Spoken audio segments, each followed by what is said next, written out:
Today we're going to talk about emotional intelligence and how it relates to leadership, how it relates to how we carry on our daily lives. The good thing about this subject is, as I was preparing, a lot of these lessons can be transferred over into your personal life. There are a few items in there that I personally need to work on with my wife.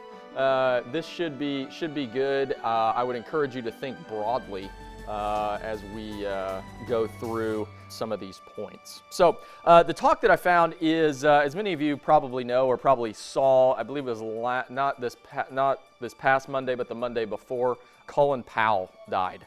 He was 84. Many of you that are old enough probably, he was very famous in the 90s, 2000s as a military leader, and then later as a political leader. We'll keep all the politics aside, and we'll just focus on his leadership lessons. And in an interview, I believe it was in 1989, he wrote an article in which he described his 13 rules for leadership. And what I really liked about all of his rules, and we may not get through them all today, this may be a two-parter, but what I really liked about them is they're super, super simple. And you guys know, if you've heard me talk at all, the simpler, the better. Let's not make it complicated. Let's not make it, really taxing on the mind. Let's just really simple steps that we can take to improve our leadership. And so the bulk of this talk is all about how do we, as leaders or as really just people, whether that's a spouse or a brother or sister, son, daughter, or whatever it is, how do we separate our emotions from our actions? Let me say that again. How do we separate our emotions from our actions?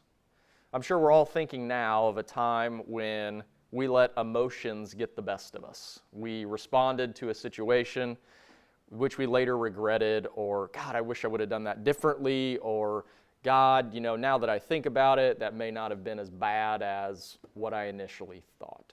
And so a lot of these leadership lessons here today are really tied to that separation. What do we think about? How can we train ourselves to be more cognizant of what role our emotions are playing as it relates to decision making?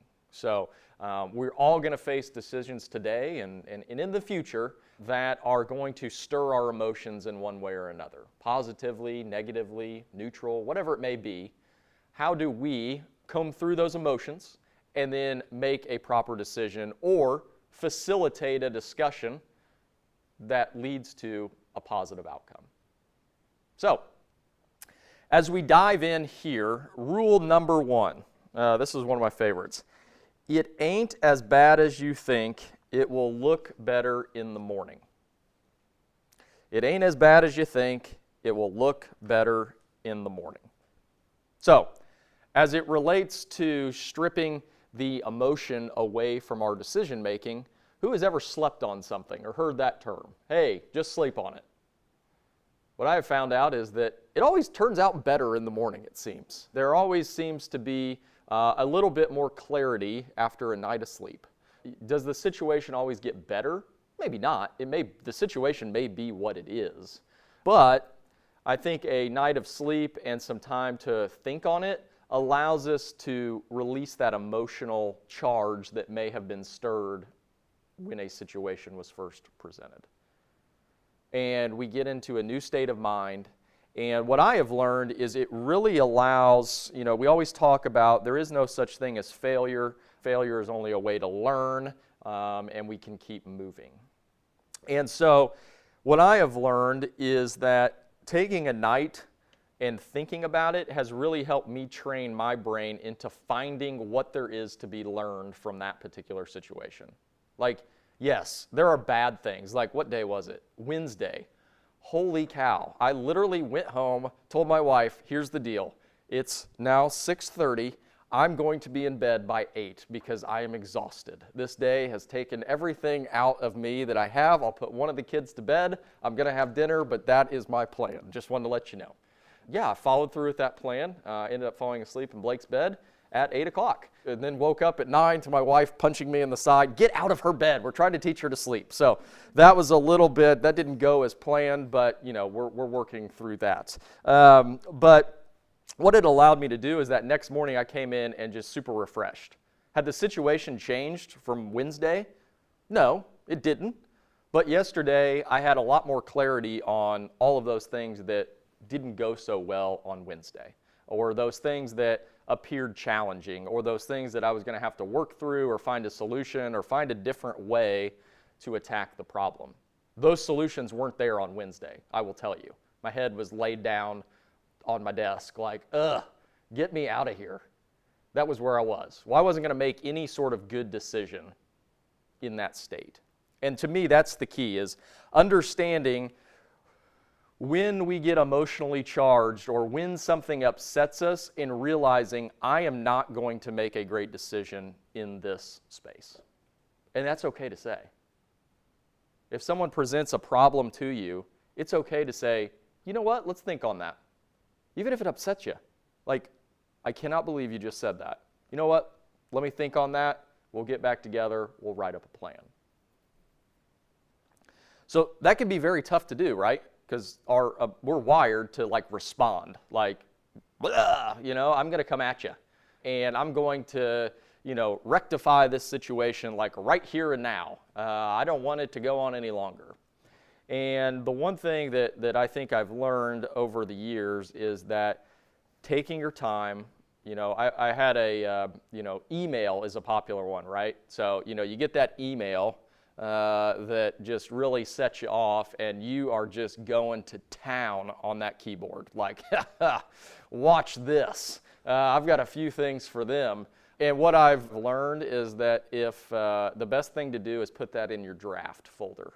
Put that in the draft folder, wait till tomorrow to take a look at that, and then what I've always found is that usually then goes into the deleted folder because that's not how you want to respond.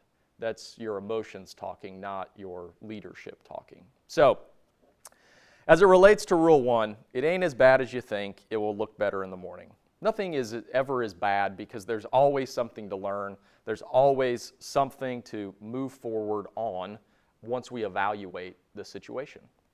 And so I think that one is extremely critical in being number one. I think that he says it best in his book. Colin Powell writes, "This rule reflects an attitude and not a prediction." So think about that. That took me a few times to read. This rule reflects an attitude and not a prediction. If we respond in the moment, we're essentially predicting what the outcome would be. We're getting mad about an outcome that we are not really sure. We're guessing what could happen because something supposedly went wrong. Whereas if we take the attitude that we're going to learn from this, we're going to figure out what went wrong and how we can make it better, all of a sudden we're acting, that's our attitude. That becomes, hey, we're going to find something positive out of this. Or even if it isn't a positive situation, if it's a negative situation, there are those. I'm not, up here telling you that nothing bad's going to happen. There's going to be bad stuff that happens. But how do we evaluate that? If we evaluate it with our emotions, more than likely it's going to get worse as opposed to better or learning from it. And so getting on to Rule 2 as it relates to getting worse is rule number 2 is get mad and then get over it. How many people have taken something that happened to them personally? Probably all have, right? Taking it personally? Yeah, hey, why would someone do that to me? That's just, terrible. Like, I can't believe that they would do that. And what the article talks about is that anger, it's a normal emotion. I'm not saying don't get angry. It's okay to take things personally. But the key is acknowledging that. So many people get angry and then they don't realize what the ramifications are of that. It's okay to get angry. It's okay to understand that I'm feeling this emotion. How do I deal with it? And that's the key. We've got to understand how we deal with the emotion that we have. And so this is one that I feel like in leadership is tough, right? Because we've given someone direction, we've told them how to do it, we've given them the process, we've given them all the tools, and yet they still find themselves heading in the wrong direction or doing the wrong thing. That's super easy to get angry with. Like, what aren't you understanding about this? It's right there. We've talked about this 1,800 times. Figure it out. We've all said that. I've said that. Like, you gotta be kidding me. Like, I literally could not write any more step-by-step directions for you. It's an 8-page bulleted list. Come on, just follow the directions. And that's okay to feel that. But how do we deal with it? Taking our anger out on the person who didn't follow, probably not going to be a good result. Now, are there times that some people may just not work out on the team? Sure, that's going to happen. Someone's not going to be aligned with what you're doing. And it's okay to get mad about that. But what I'll tell you, or what I'll have you look for, is whose fault is it that it didn't work out? Now, when I say fault, it's not that someone's in the wrong. Fault relates to who's actually going to take ownership for what has happened. And as a leader, it's our responsibility to always be looking for opportunities to take ownership. So I was thinking about this, when was it? Earlier this week, or I don't know. All the weeks are meshing together at this point in time. We're close to the end of the year. But was thinking about this as it relates to turnover, right? So employee turnover is something that we want to try to curb, and we want to try to keep as many great people here as we can. And so as I got to thinking, I was listening to somebody, and, we often blame turnover on, or when someone brings up the word turnover, it's always like, well, but if we look at the data like this, and I'm as guilty as anybody, well, you always want it to appear better than it is. So, well, if we do it like this, it's not technically this, but in some people, we're taking a flyer and we're not sure, and this, that, and the other. And so we just make up all of these excuses as to why this candidate over here didn't work out. I mean, it's obviously their fault, right? I mean, it wasn't ours. By God, look how great we are. It wasn't our fault, not us. But if we take ownership for that, what does our interview process look like? Do we ask the right questions? Did we take a flyer because we were desperate to hire somebody rather than getting the right person? Only to blame them for our bad decision. So you get mad in the situation, but what can you do to take more ownership over the situation, and how does that impact your level of anger? Next time that something bad happens, try to take complete ownership of it. Like, even if someone else did it. Like, someone else did something totally wrong. I can't believe they did that. Oh my God. And then just say, well, maybe I didn't teach them. Well, maybe I didn't, explain it well enough. Or maybe I didn't do this. Or maybe I didn't do that. Start doing that and see where your anger level goes. More than likely, it's going to go down dramatically. Because no one wants to be angry at themselves, right? Well, I didn't do anything. So your anger level is going to subside, and what you'll find when you're able to do that, what you'll find is solutions to the problem. Because solutions to the problem are found when our anger level subsides, we get over it, and we decide to make the commitment to find a solution. What is it going to be? And sometimes that is, I hired the wrong person. They're not going to get it. That's okay. That happens. But understanding that it's probably not their fault, it's probably more our fault. And that's okay. Fault is not we did something wrong. Fault is we took ownership for it and we learned something from it. Now, if we go back into the interview process and do the same exact thing, well, that's not learning from what it is. That's not taking, hey, Johnny did not work out. Why didn't they work out? What didn't I uncover in the interview process that would have led me to this decision far sooner than having him onboarded for a month and a half and all of a sudden he's out the door? Rule 3, don't become so attached to an argument that if it fails, your ego goes with it. Remember at the beginning when I said this was you could relate this to your personal life? This one hits home. Pretty good. Pretty good. My wife, we actually had this talk yesterday. My wife is very, very strong-willed. Like, I mean, she'll come at you, and it's coming. Yeah, like anytime we got a contractor or anything like that, she handles it because she'll ask all the questions, and she is not letting anybody get past her. That's what I love about her. But it challenges me as a leader at home probably the most of anything because I get to make a lot of decisions on a daily basis. At home, she'll challenge that. Well, that's kind of conflicting. And so we were actually talking about this yesterday is why are we so intent on being right? And I'm sure those of you that are married can relate in some way, form, or fashion to this. Like, how many times has an argument been about not what would be better, but who is right? Like, who is right about a situation?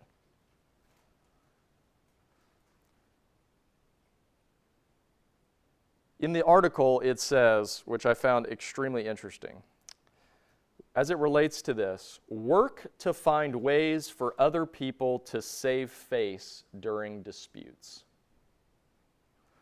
Work to find ways for other people to save face during disputes, because that can make it a lot easier for them to agree with you when appropriate. So, I work, or used to work quite heavily. Steve's kind of taken over the role of sales. And I've always been kind of intrigued by how sales operates and all of that stuff. And the one thing that I've kind of learned over my kind of learning about leadership, but also having kind of that background in sales, is that leadership is a lot of salesmanship, for lack of a better word. And I say that sales kind of gets a negative connotation, like you're trying to sell someone something. But at the end of the day, the goal is to move the ball down the field. And in most endeavors, you need help doing that. It's hard to do it by yourself. And so that's where leadership comes in, right? We've got to communicate with others, other humans that have different ideas and different emotions and different ways of thinking. We've got to communicate with them to move the ball down the field.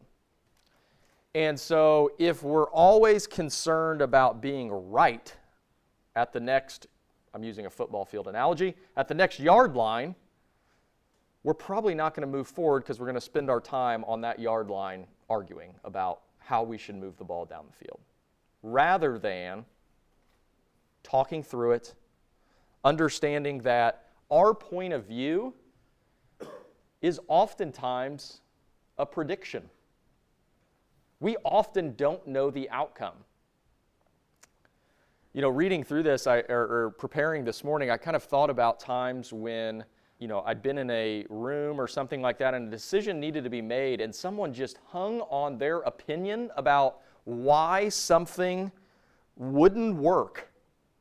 Like, it's that terrible idea, never going to work, this, that, and the other. It's like, well, we've never tried that. So it's amazing that you know that that won't work. But at the end of the day, if it ends up working, that's when your ego goes out the door, right? So what can we do? How do we reduce the conviction with which we hold our opinions? And there again, opinions. Now there's some times where you're in a discussion and you have experience that has led you to the conclusion that, hey, that may not work. Okay, well that's a great time to say, hey, at my last job, at this one experience, we actually tried that and it didn't work. And these are the reasons why. Well, that's a heck of a lot better than just hanging on something because all you can see in your mind is how it's going to fail. Why it is going to crash and burn right in everybody else's face while I stand here and the light beams down on me and, everybody's like, he's great. What an awesome guy. Well, they're never going to say that, so that's great. You're probably going to have to do that in front of your mirror at home. No one's going to, we're not having a ceremony for he predicted the right answer. Because at the end of the day, everything we try has the potential to fail. And that's okay. When you fail, you learn a heck of a lot more than when it goes well. So what if you did try it? What's the worst that could happen? And so that's how I look to evaluate a lot of decisions is the only time that I lean into like super conviction mode is if, one, I've got experience that says, hey, that may not work, and we present that with, hey, I have experience, or we tried that before, here's where it went wrong. Maybe, just maybe, we can do it a little bit differently, and that idea will work, knowing what we know now. The other part is if something bad, like detrimental is going to happen. Well, what I know is that there's very few decisions that are going to be like super detrimental. And as long as you go into every decision with, hey team, we're just going to give this a great try. If it works, great. If it doesn't, please let us know quickly so we can change course. That, rather than sitting on a decision that you are, at the end of the day, when you really think about it, you're guessing. But people hang on their arguments as if their value is predicated on being right. It's not. Your value is predicated on helping others be right or helping the group be right. What I can tell you is if you're the one that has to be right all the time, there aren't going to be a whole lot of people that follow you. You're going to be a one-man band or a one-lady band. That's what you're going to be. Because who likes to follow the person that has to be right all the time? No one raised their hand. Okay, good. I was going to say, if someone did, that was going to be really weird. So I appreciate that. Even if you weren't participating, that's great too. That's why this key in speaking, always ask the question as if you hope no one raises their hand, because likely people aren't going to participate. So that is good. So great job, team. That went a whole lot better than I thought it was going to go. So thank you. So how do we find that place where we don't attach our ego to our decisions? How do we lift up those to make decisions? How do we ask those right questions? How do we engage in those conversations that we don't have to be right? We don't. Rule number 4, it can be done. So this one comes really easy to me. It doesn't come easy to everybody, and I understand that. And so where I have struggled in the past is that I think everything can be done. And actually the person who probably works closest with me, my brother, is there ain't no way you could do that. No way. No way you could do that. No way. Nope, can't be done. It'll be terrible. You guys are laughing because it's true. So this one is one, and I've made some inroads with him, but I've also learned to use that perspective to balance my it can be done. So I am a huge believer in that there is always a way We just need to find it. And oftentimes, we'll hear from my favorite one to present to him is, hey, so-and-so's doing it like this, and they've got all this success. That can't be done. I was like, no, they're doing it. They're doing it right now. I'll take you there. But what it does is it allows me to kind of gauge, okay, well, what do we need to watch out for? Like, it's great to have a positive attitude. However, you also have to be realistic too, right? You can't just like, oh, we're going to go to the moon. Well, like, okay, then we got to build a plan to get there. So what's the realistic solution to do this? It can be done, but sometimes things that can be done take time. And so we've got to be cognizant of that, and that's reality, right? But what if you went in, and this is a direct quote from Colin Powell, always start out believing you can get it done until facts and analysis pile up against it. Have a positive and enthusiastic approach.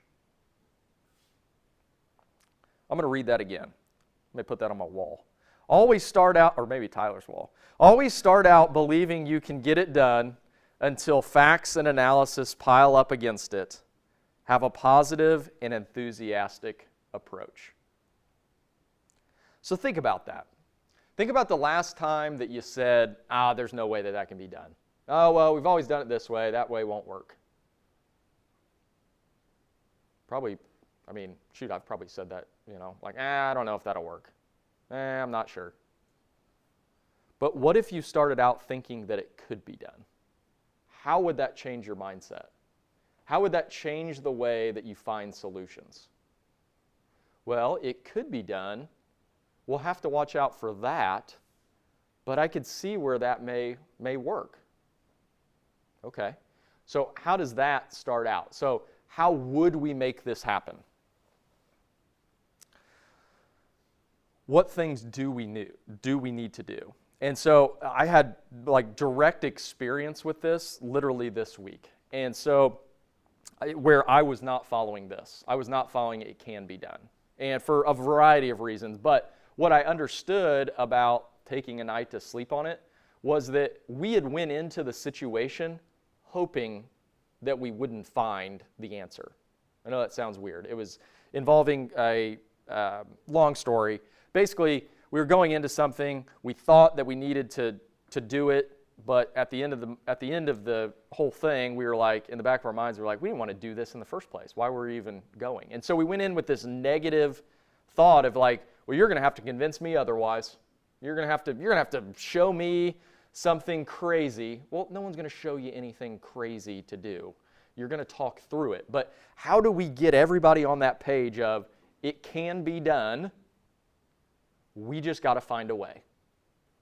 Or we've got to find out that that isn't the way and we're going to go this way.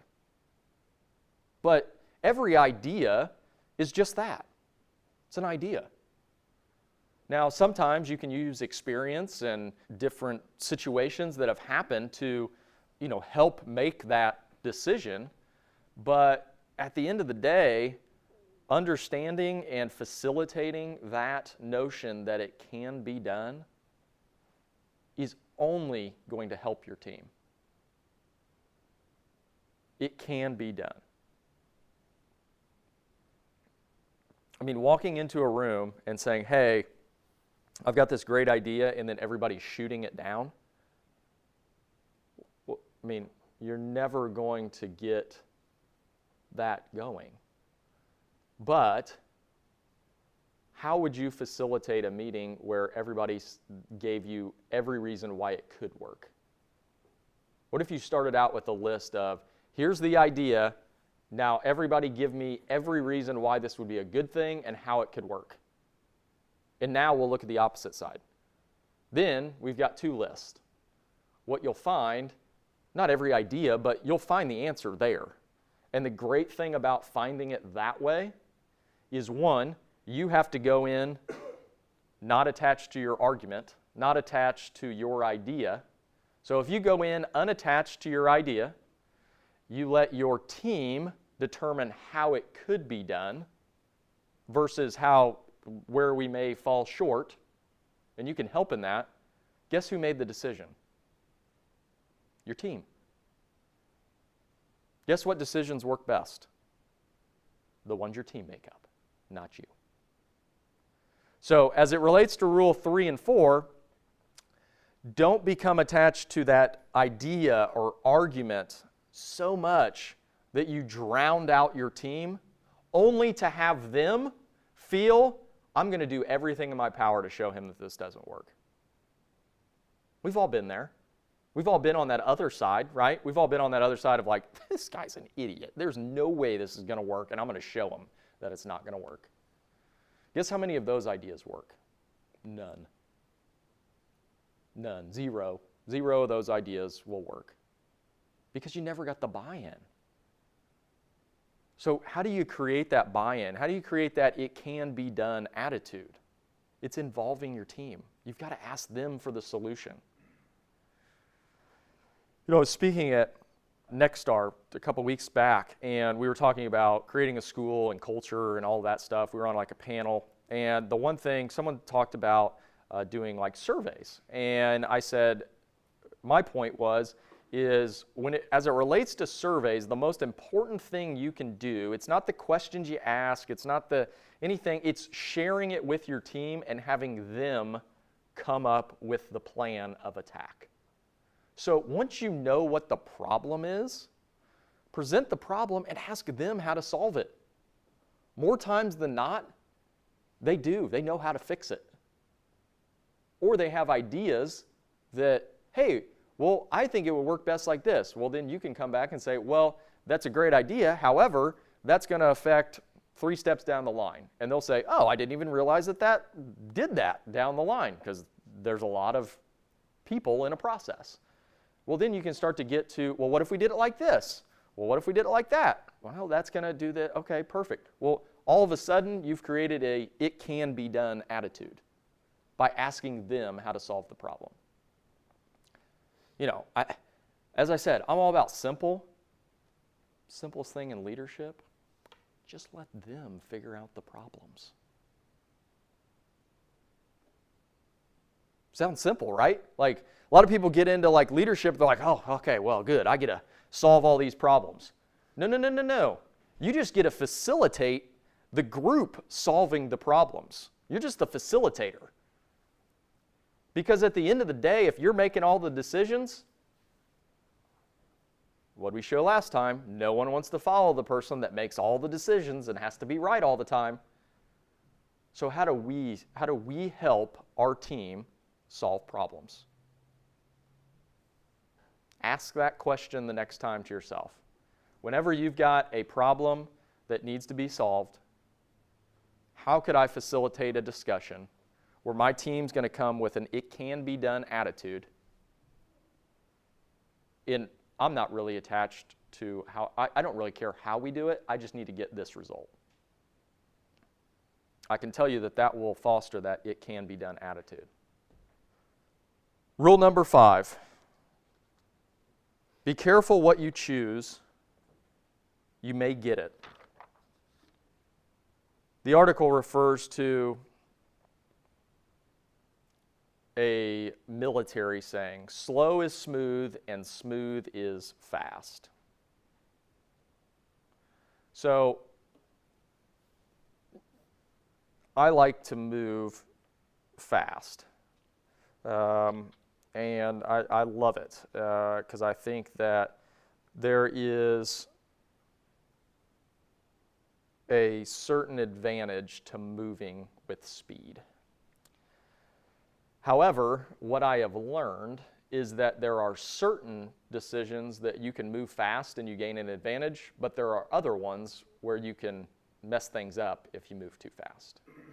And as leaders, we've got to understand when it comes to decision making that we have got to understand where to move fast and then where to move kind of methodically, because it will eventually lead to speed, but we've got to go slow at first, get all of our bearings, get everybody on board, all of that, and then we'll move fast. So this relates a lot to what I talked about just a little bit earlier as it relates to, getting your team on board.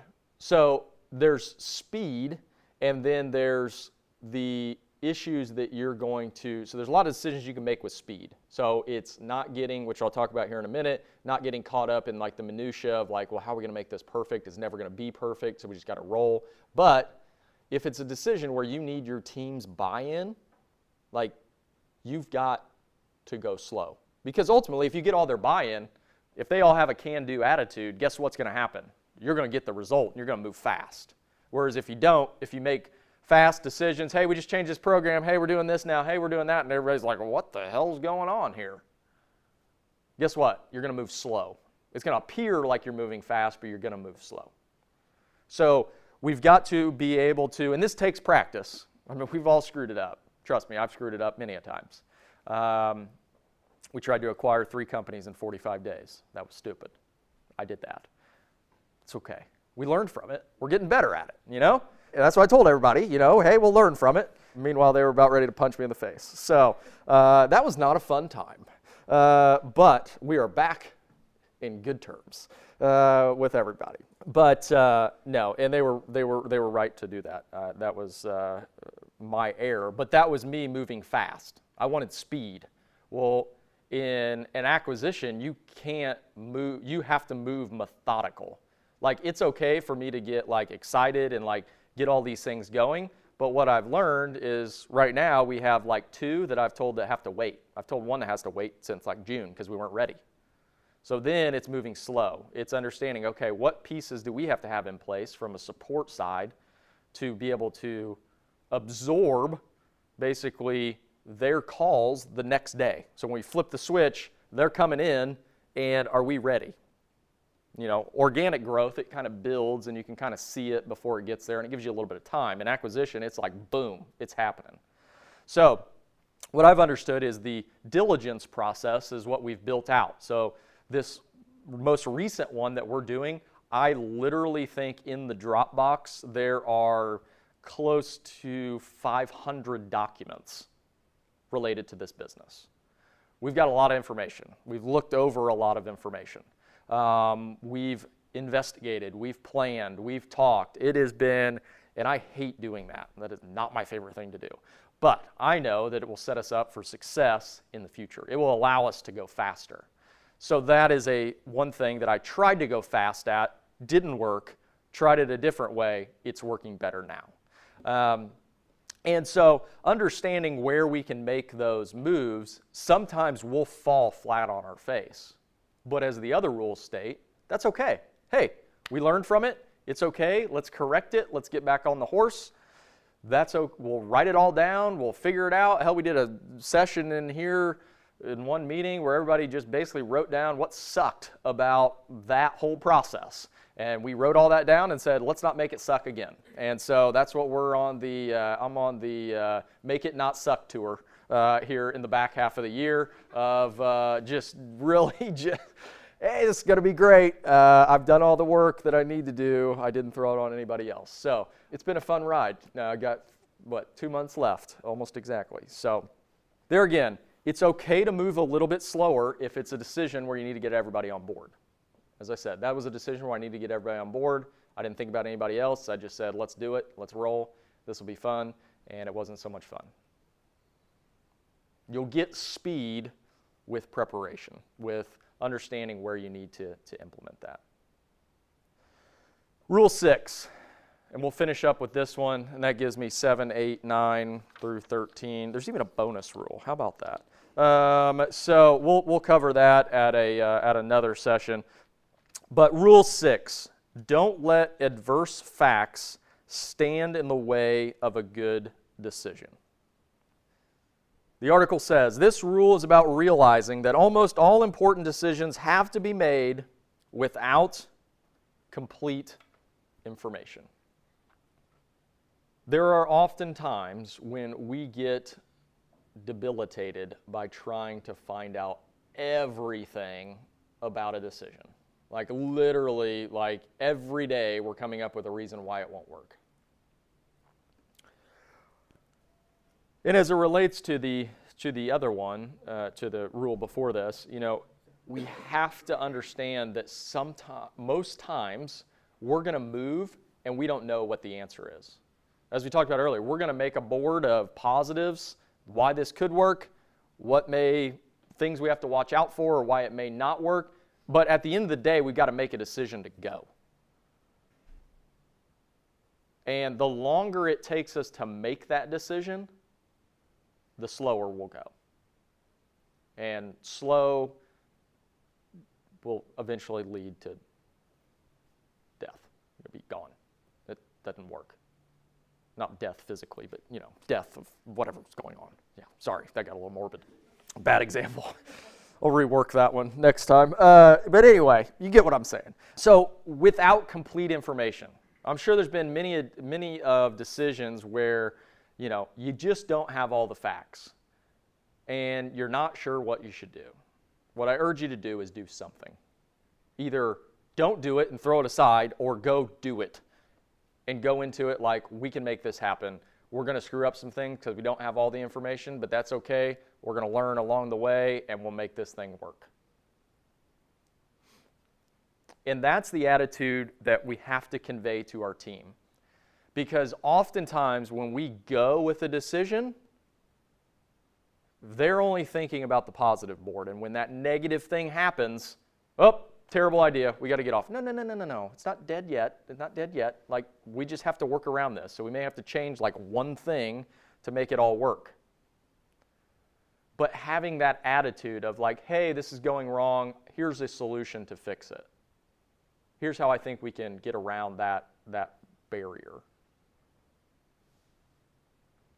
There's always a way to do it.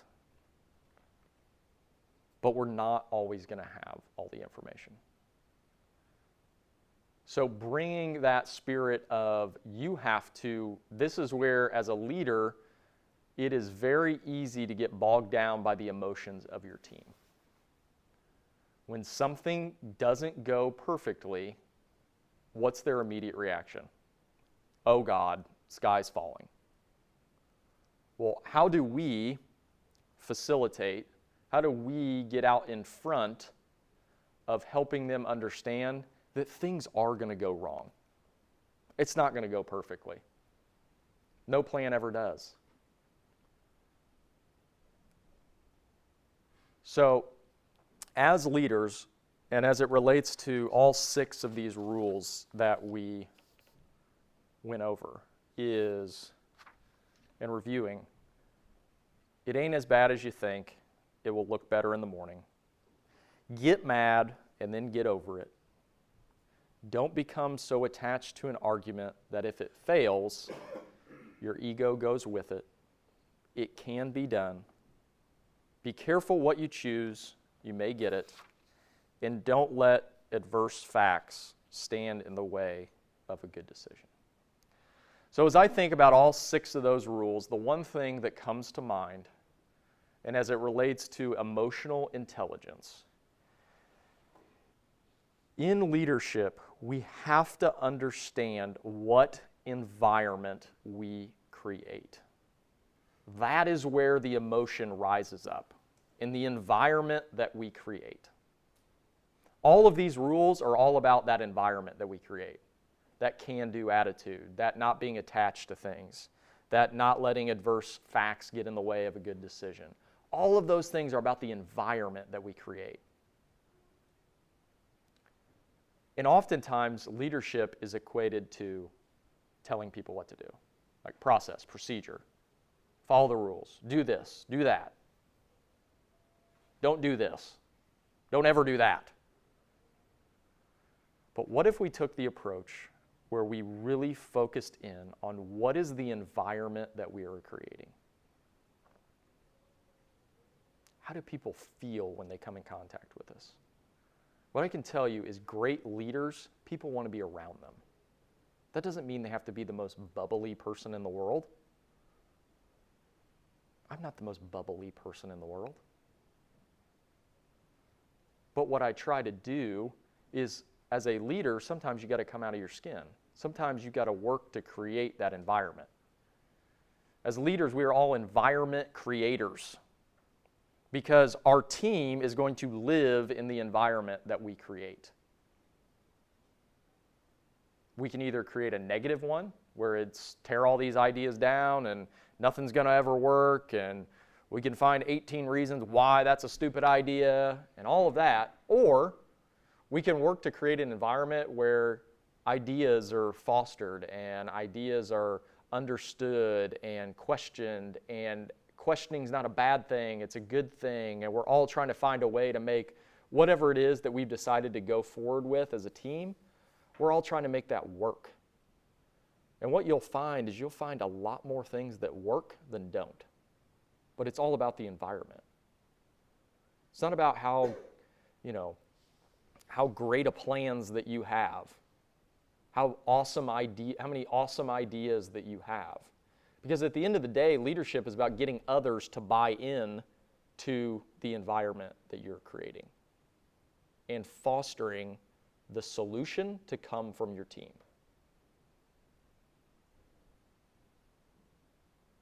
Leadership is drastically different than telling people what to do. It actually has nothing to do with it. Is there process and procedure that has to be in place? Yes. There's got to be rules. You can't just, it's not a fairyland. You got to have rules. You got to have process, procedure to make things run smoothly. But at the end of the day, as the leader, once that is created, it's to foster an environment to where we're making that better. We're constantly improving the process and procedure. We're constantly moving the group forward. We're asking the questions that make them think, oh yeah, maybe that could be done. Or yeah, I think that could. Let me try that. Let me go out and do it. So as you lead today, what kind of environment are you creating? I'll leave you with this. The best example, if you want to see this in action, watch it at home. Watch the environment you create at home. When are things going well between you and your spouse? When are they not going so well? It's usually in the environment that you create. When you start hanging on to being right about everything, when you start hanging on to, we've got to have all the facts before we can move forward, when you start hanging on to not asking the right questions, things go south real quick. And that's from either side. But the same thing applies in leadership. If you don't create the right environment, if you don't create that environment with which these 6 rules talk about, you're going to struggle as a leader because no one's going to want to follow you. The key is, how do I get everybody on my team to buy in to moving the ball down the field? It doesn't matter how you get there. It really doesn't. It doesn't have to be your idea. You'll gain more satisfaction out of letting your team figure out the solution to the problem than you will ever solving any kind of problem. Because that is the nuance to leadership. How do I get all these people to do it? Because they can do far more than you.